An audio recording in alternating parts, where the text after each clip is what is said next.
राधे राधे। जय श्री कृष्ण भक्तों, राधा माधव चैनल में आपका स्वागत है। भक्तों, आपको मेरा वीडियो पसंद आता हो तो जरूर सब्सक्राइब, लाइक और कमेंट्स करें। साथ ही बेल आइकन दबा दें ताकि समय समय पर आपको मेरे वीडियो की नोटिफिकेशन मिलती रहे। आइए हम सब अन्नकूट गोवर्धन पूजा विधि एवं कथा सुनते हैं। कार्तिक शुक्ल प्रतिपदा को गोवर्धन पूजा होती है। वेदों में इस दिन इंद्र, वरुण, अग्नि आदि देवताओं की पूजा का विधान है। अन्नकूट या गोवर्धन की पूजा को आज जो विधान है वह भगवान श्री कृष्ण के अवतार के बाद द्वापर युग में आरंभ हुआ है। उस समय लोग इंद्र भगवान की पूजा करते थे। 56 प्रकार के भोजन बनाकर तरह तरह के पकवानों, मिठाइयों का भोग लगाया जाता था। गाय, बैल आदि पशुओं को स्नान कराया जाता है, उसके पैर धोए जाते हैं, फूल, माला, धूप, चंदन आदि से उनका पूजन किया जाता है। गायों को मिष्ठान खिलाकर उनकी आरती करके प्रदक्षिणा ली जाती है। कई तरह के पकवानों का पहाड़ बनाकर बीच में श्री कृष्ण की मूर्ति रखकर पूजा की जाती है। कहीं कहीं गोबर से गोवर्धन व श्री कृष्ण की मूर्ति बनाकर भी पूजा की जाती है। इस दिन संध्या समय दैत्यराज बलि का पूजन भी किया जाता है। पूजन के बाद अन्नकूट की कथा भी सुननी चाहिए। कथा इस प्रकार है। एक समय की बात है, भगवान श्री कृष्ण अपने सखाओं, गोप ग्वालों के साथ गाय चराते हुए गोवर्धन पर्वत की तराई में जा पहुँचे। वहां पहुंचकर उन्होंने देखा कि हजारों गोपियों गोवर्धन पर्वत के पास 56 प्रकार के भोजन रखे बड़े उत्साह से नाच गाकर उत्सव मना रही थी। श्री कृष्ण ने इस उत्सव का प्रयोजन पूछा तो गोपियां कहने लगी कि आज जो घर घर में उत्सव होगा, क्योंकि वृत्रासुर को मारने वाले मेघों व देवों के स्वामी इंद्र का पूजन होगा।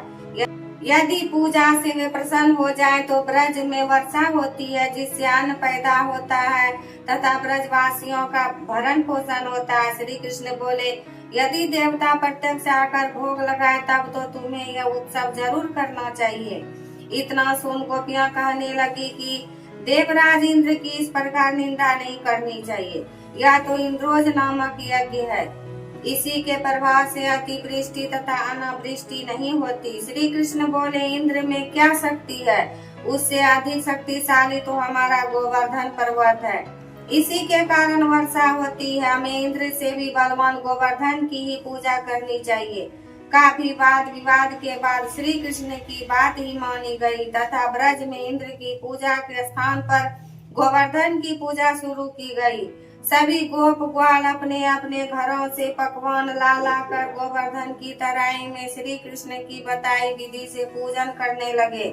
उधर श्री कृष्ण ने अपने आदि दैविक रूप से पर्वत में प्रवेश कर ब्रजवासियों द्वारा दिए गए सभी पदार्थों को खा लिया और उन सबको आशीर्वाद दिया। सभी गोपाल अपने यज्ञ को सफल जानकर बड़े प्रसन्न हुए। नारद मुनि इंद्रोज यज्ञ देखने की इच्छा से ब्रज गांव में आए तो उन्हें इंद्रोज यज्ञ के स्थगित होने तथा गोवर्धन पूजा का समाचार मिला।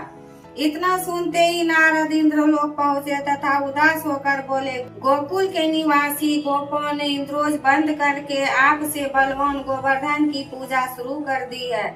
आज से यज्ञों आदि में उसका भाग तो हो ही गया।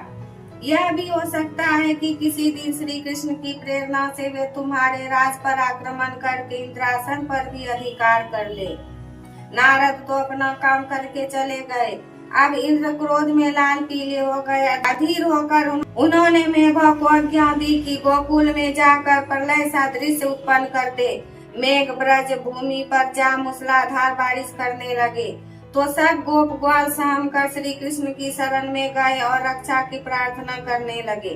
गोप गोपियों की करुण पुकार सुनकर श्री कृष्ण बोले, तुम सब गोवर्धन पर्वत की शरण में चलो, वह सबकी रक्षा करेंगे। सब गोप ग्वाल पशु धन सहित गोवर्धन की तराई में आ गए। श्री कृष्ण ने गोवर्धन को अपनी कनिष्ठा अंगुली पर उठाकर छाता सा तान दिया। गोप ग्वाल 7 दिन तक उसी की छाया में रहकर अतिवृष्टि से बच गए। सुदर्शन चक्र के प्रभाव से ब्रजवासियों पर एक बूंद भी जल नहीं पड़ा। यह समाचार देखकर ब्रह्मा जी द्वारा श्री कृष्ण अवतार की बात जानकर इंद्रदेव अपनी मूर्खता पर पश्चाताप करते हुए श्री कृष्ण से क्षमा याचना करने लगे। श्री कृष्ण ने 7वें दिन गोवर्धन को नीचे रखा और ब्रजवासियों से कहा कि अब तुम प्रतिवर्ष गोवर्धन पूजा कर अन्नकूट का पर्व मनाया करो। तभी से यह पर्व के रूप में प्रचलित है। इति गोवर्धन पूजा कथा संपूर्ण हुआ। राधे राधे, जय श्री कृष्ण।